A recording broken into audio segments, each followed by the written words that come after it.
hormati teman-teman guru SD 23. Pertama-tama mari kita panjatkan puji dan syukur atas kehadirat Allah Subhanahu wa taala, berkat rahmat dan karunia maka pada pagi ini kita masih diberi kesehatan sehingga kita masih dapat melaksanakan aktivitas kita sebagaimana mestinya.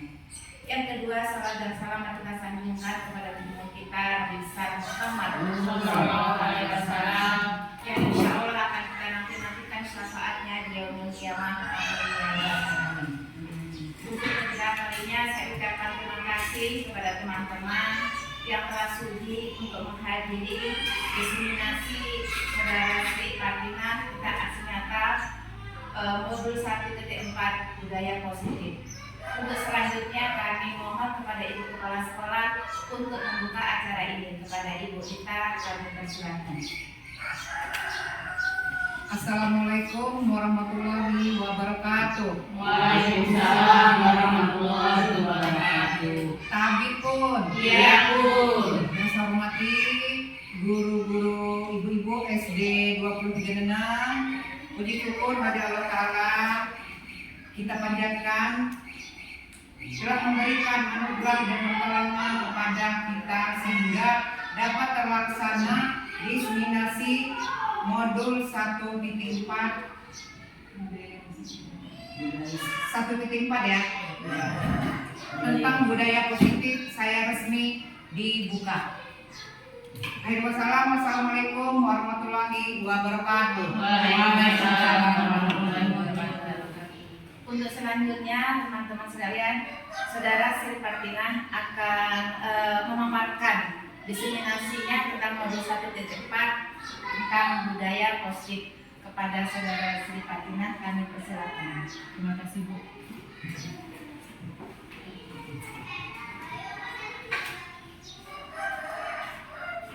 Assalamualaikum warahmatullahi wabarakatuh. Waalaikumsalam warahmatullahi wabarakatuh.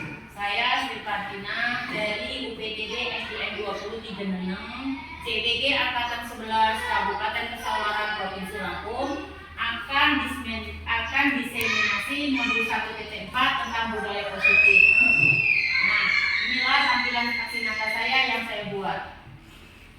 Aksi nyata modul 1.4 tentang budaya positif. Saya akan memberikan penyebaran pemahaman kepada rekan guru di SD 20 menyebarkan pemahaman penerapan pengalaman budaya positif. Sekarang saya akan memberikan pertanyaan pemantik kepada ibu-ibu. Budaya positif itu seperti apa sih ibu-ibu semua? Nah, ada yang bisa jawab? Nah, saya akan jawab. Budaya positif adalah kebiasaan kita yang baik untuk di sekolah. Contohnya mendisiplinkan anak, menertibkan anak, mengajarkan tanggung jawab, dan lain sebagainya. Nah, mari kita bahas tentang budaya positif. Pertama, disiplin positif dan nilai-nilai kebijakan universal. Seperti apa itu? Disiplin positif itu contohnya berangkat sekolah tepat waktu, datang sekolah tidak terlambat, mengenakan pakaian sekolah, dan dapat menjaga kebersihan sekolah. Kemudian nilai-nilai kebajikan universal yaitu yang ada di P5, berkebinekaan global. Pertama, bertakwa kepada Tuhan Yang Maha Esa dan berakhlak mulia. Kedua, bergotong royong. Ketiga, bernalar kritis. Keempat, berkebinekaan global, mandiri dan inovatif. Nah, di sini ada teori penghargaan, hukuman dan restitusi. Teori penghargaan contohnya, kita memberi penghargaan kepada anak yang berprestasi. Hukuman adalah kita memberi teguran kepada anak tapi sifatnya tidak menghukum, yaitu dengan mencari solusinya supaya anak itu tidak bersalah lagi dan tidak melakukan kesalahan yang ia sengaja atau tidak disengaja. Contohnya membuang sampah sembarangan atau mencoret-coret tembok, atau guru sedang berjalan dilemparnya pakai tanah atau kayu. Nah, itu kita cari solusinya kenapa anak itu melakukan hal itu. Tentu ada alasannya, ya Bu ya. Nah, begitu. Restitusi itu adalah penyelesaian masalah dalam kita menghadapi anak-anak kita di sekolah. Nah, keyakinan kelas yaitu adalah peraturan yang kita buat bersama-sama antara guru dan siswa. Sekarang kita menuju ke kebutuhan dasar manusia. Kebutuhan dasar manusia itu ada rasa diterima dan disayang dan menerima. Contohnya, guru diterima murid jika guru itu menjadi sauri teladan yang baik. Namun jika guru itu tidak melakukan hal itu, tentu anak tidak suka dengan kita. Kalau bisa, kita sebagai pengajar dinantikan oleh muridnya di sekolah. Jadi mereka datang ke sekolah itu dengan senang hati dan tidak takut, tidak ada rasa resah, tidak ada rasa gelisah. Nah, itu. Kedua kalinya itu adalah penguasaan. Penguasaan itu adalah kita harus mengakui bahwa si A itu berprestasi. Nah, itu. Yang ketiga adalah kasih sayang. Nah, kasih sayang itu kita harus menyayangi murid kita sehingga murid kita akan lebih baik menerima kita jika kita merangkul mereka sehingga mereka tidak akan takut dengan guru. Silakan. Nah, di sini pembelajaran dengan paradigma baru. Pembelajaran paradigma baru merupakan pelajaran yang dilakukan berdasarkan prinsip berdiferensiasi, sehingga kebutuhan berdasarkan tahapan perkembangan teori psikologis modern untuk mewujudkan profil pelajar Pancasila. Nah, ini pertama, profil pelajar Pancasila bertakwa kepada Tuhan Yang Maha Esa dan berakhlak mulia. Kedua, mandiri. Ketiga, berkebinekaan global. Keempat, gotong royong. Kelima, bernalar kritis. Dan keenam, kreatif. Nah, miskonstresi tentang makna kontrol. Ilusi guru mengontrol murid. Kita tidak dapat memaksa murid berbuat sesuatu jika murid tersebut tidak melakukannya. Kedua, ilusi bahwa semua penguatan positif, efektif, dan bermanfaat. Penguatan positif atau bujukan adalah bentuk-bentuk kontrol. Dalam jangka waktu tertentu, kemungkinan murid tersebut akan menyadari dan mencoba untuk menolak bujukan itu, atau bisa jadi murid tersebut menjadi tergantung pada pendapat guru. Ilusi bahwa kritik yang membuat orang merasa salah dan menguatkan karakter. Menggunakan kritik dan rasa bersalah untuk mengontrol murid menuju identitas gagal. Ilusi bahwa orang dewasa memiliki untuk memaksa, perilaku memaksa tidak akan efektif untuk jangka waktu panjang dan sebuah bunga permusuhan akan terbentuk. Nah, mengubah paradigma stimulus respon, pendekatan teori kontrol.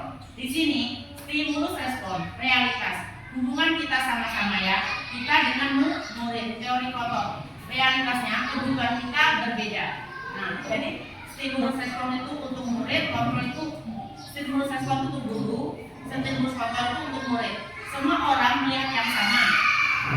Teori kontrolnya setiap orang memiliki gambaran berbeda. Stimulus respon, kita mencoba mengubah orang agar berpandangan sama dengan kita. Bisa atau tidak? Tidak bisa. Nah, teori kontrolnya kita harus memahami sedangkan orang lain tentang dunia.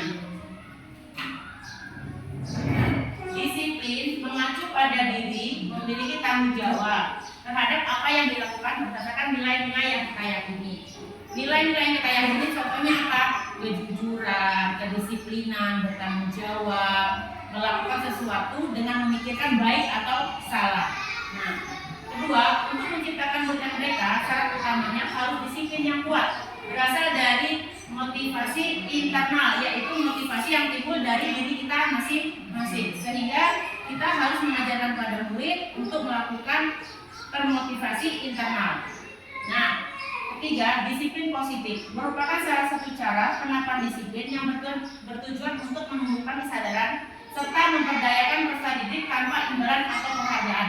Contohnya, kita menerapkan anak belajar dengan tekun, jangan hanya karena ini dapat penghargaan, hadiah, namun harus timbul dari dalam diri anak itu. Saya harus pandai dan harus belajar supaya saya bisa meraih ranking 1, mendapatkan penghargaan buat saya, dibilang saya pandai, dibilang saya bagus, itu adalah penghargaan. Terima kasih, itu adalah terbaik untuk kamu nak, kamu sudah belajar, kamu berhak mendapat nilai yang baik. Nah, contohnya seperti itu. Nah, disiplin positif.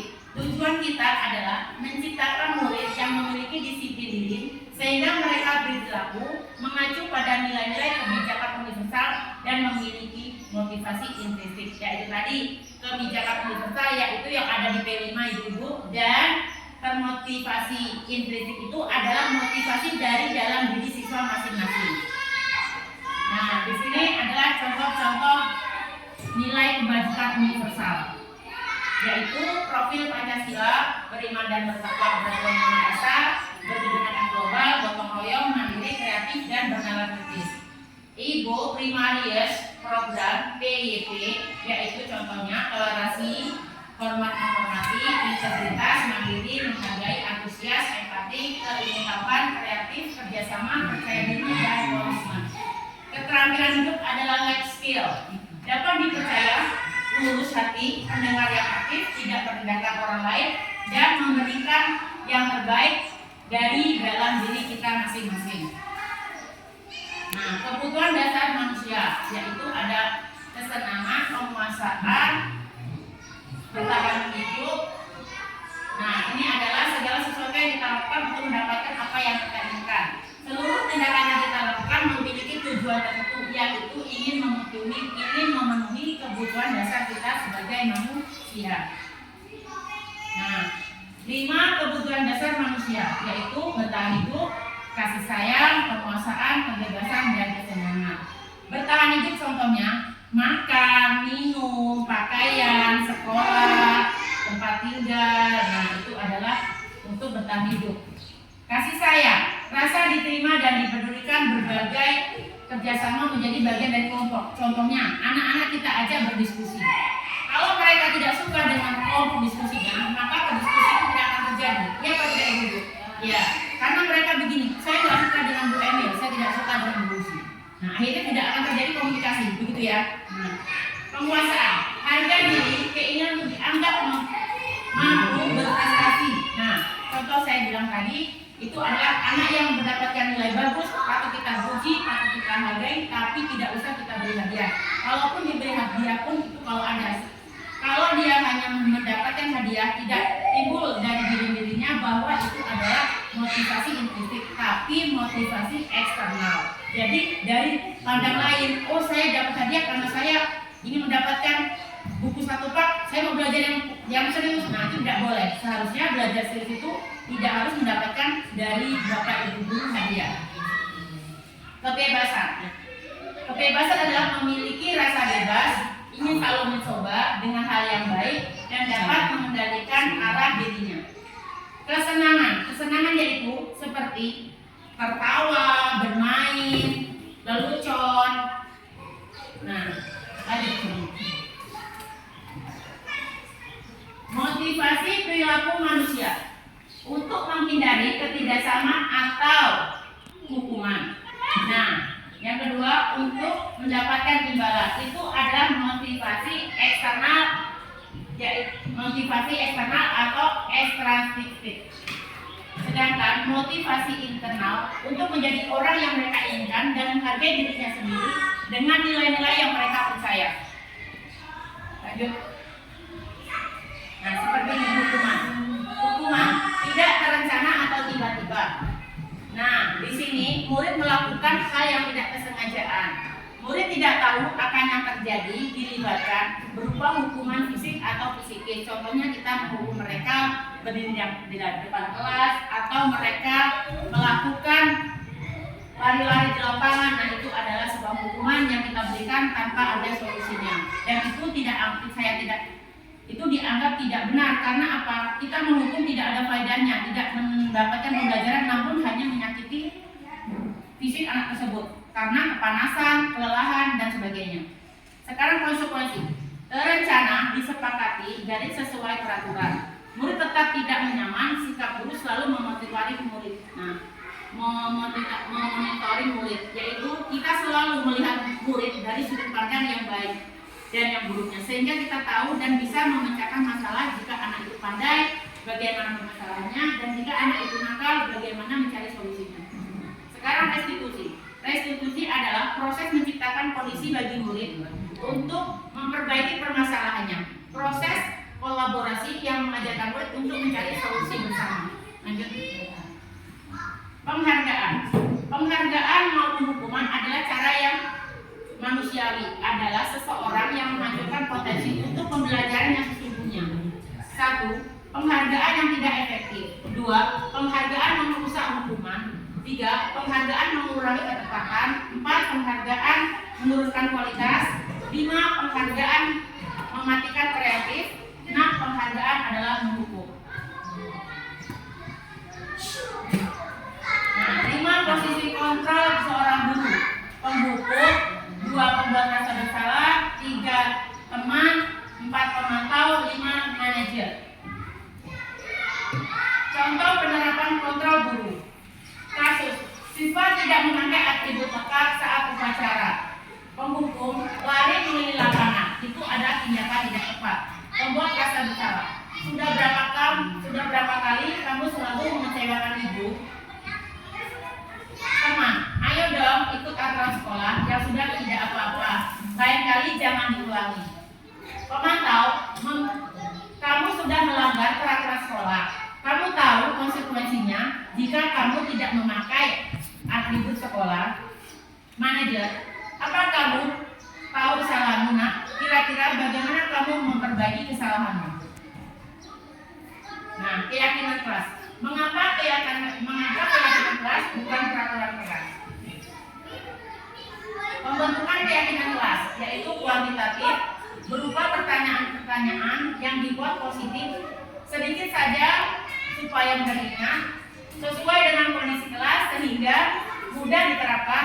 Semua warga kelas, guru dan siswa harus terlibat. Segitiga restitusi. Segitiga restitusi adalah suatu pemecahan masalah terhadap murid secara mandiri dan bertanggung jawab. Segitiga restitusi yaitu pertama, menstabilkan identitas. Kedua, validasi tindakan yang salah. Kedua, menanyakan keyakinan. Ketiga, validasi tindakan yang salah. 1. Menstabilkan identitas. Berdasarkan prinsip kesalahan adalah sebagian diri proses pembelajaran. 1. Menggeser identitas dari gagal ke sukses. Kedua, jangan mengkritik murid yang mengalami identitas gagal. Pertanyaannya seperti ini. Menstabilkan identitas. Membuat kesalahan itu adalah hal yang wajar. Manusia tidak ada yang sempurna. 3. Kita bisa memperbaiki masalah itu. 4. Saya tidak menanyakan kesalahan tetapi akan memperbaiki masalah ini. Kedua, validasi tindakan yang salah. Berdasarkan prinsip perilaku bergaya murid dan kebutuhan tertentu, guru akan bergeser dari pemikiran stimulus respon menjadi proaktif. 3. Mengenal dan mengakui kebutuhan murid. Pertanyaan, kamu bisa saja bertindak lebih bergabah lagi daripada ini. 2. Kamu bukan melakukan tanpa alasan tertentu. 3. Kamu melakukannya karena mempertimbangkan sesuatu yang penting. 3. Menanyakan keyakinan kelas. Pertama, termotivasi intrinsik. 2. Saat perilaku tervalidasi dan identitas sukses telah stabil, maka murid telah siap mengaitkan keyakinan dengan tindakan yang salah. Pertanyaan, sebagai keluarga kelas yang kita yakini. 2. Nilai-nilai yang telah kita sepakati. 3. Seperti apa gambaran sebuah kelas yang ideal bagi kamu? 4. Kamu yakin menjadi orang seperti apa? Terima kasih. Nah, itu adalah diseminasi saya tentang modul 1.4. Kalau ada pertanyaan dan kritikan buat saya, silakan disampaikan kepada moderator. Saya akhiri. Wassalamualaikum warahmatullahi wabarakatuh.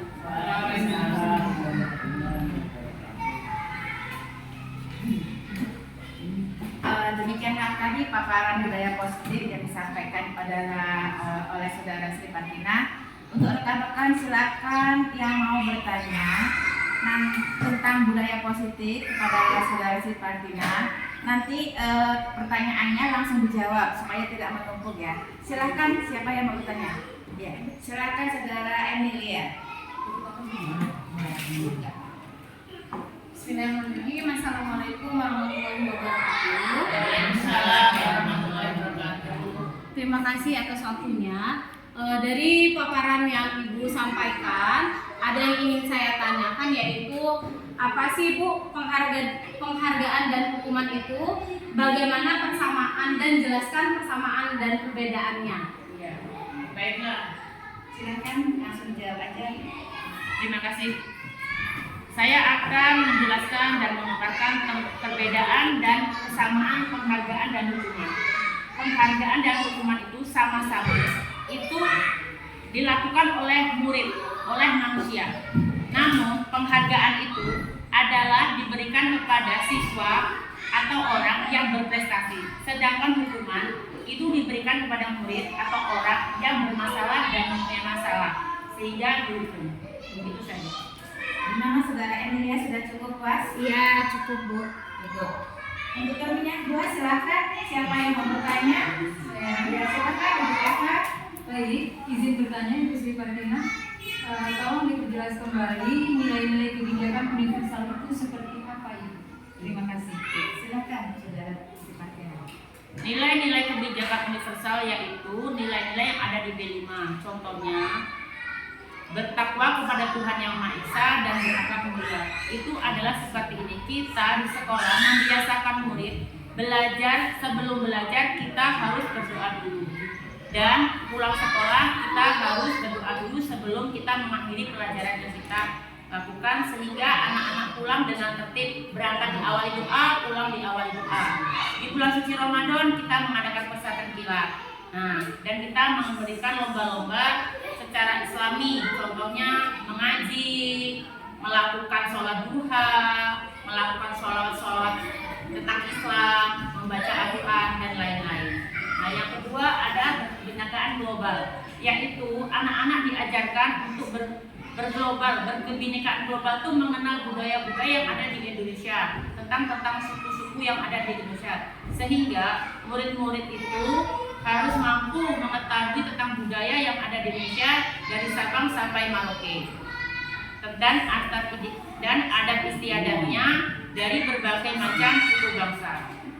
Yang ketiga, anak-anak itu bergotong royong, contohnya bersama-sama, berkolaborasi, membangun sekolah kebersamaan, yaitu contohnya melaksanakan tugas piket secara bersama-sama, melakukan diskusi saat pembelajaran, dan anak-anak itu jika ada teman dalam hal tolong menolong, contohnya membersihkan lingkungan sekolah, mereka cepat tanggap.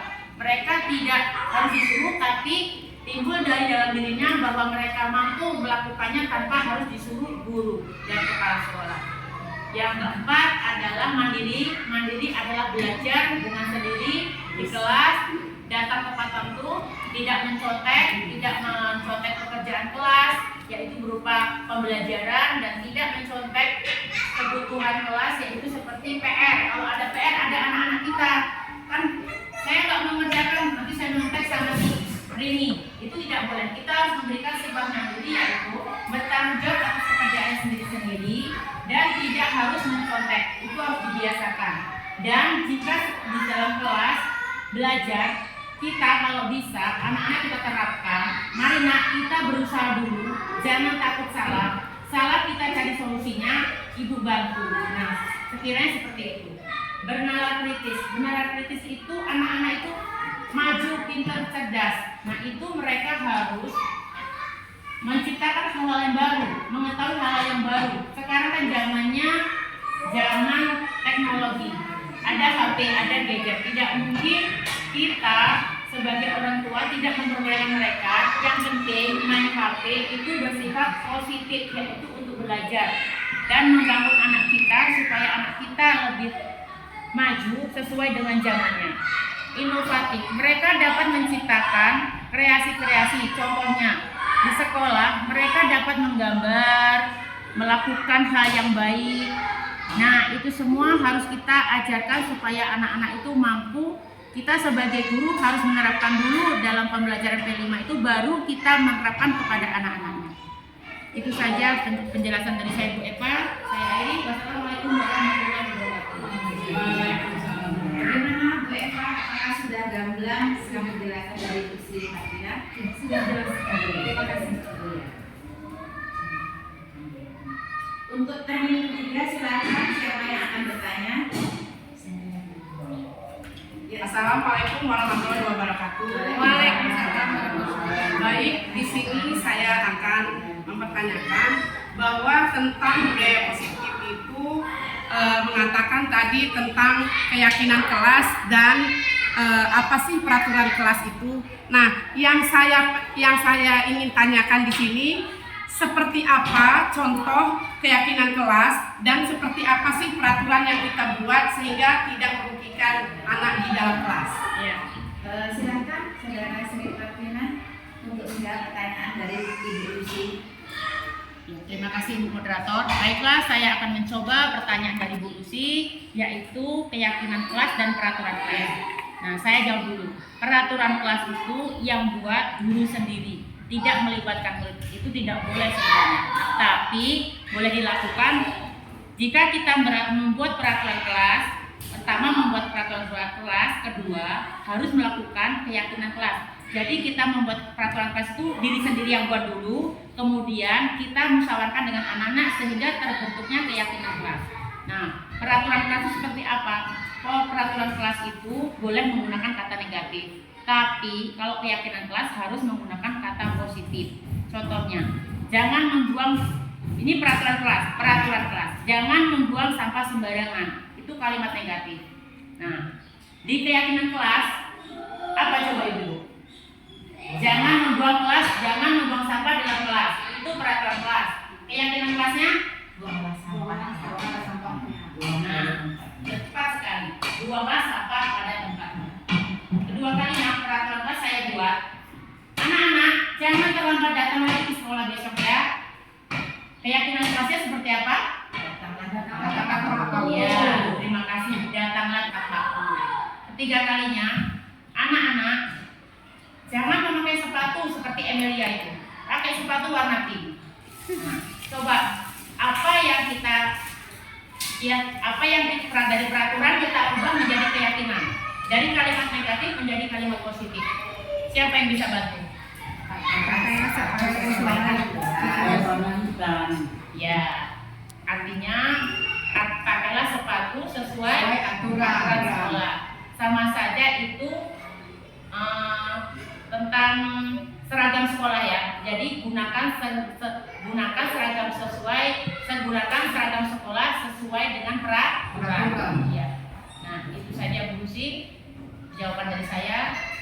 Terima kasih. Saya Adi. Assalamualaikum warahmatullahi wabarakatuh. Jawaban dari masyarakat kalian gimana tentang Bu Lucy? Apakah sudah jelas tentang keyakinan kelas? Baik, sudah jelas.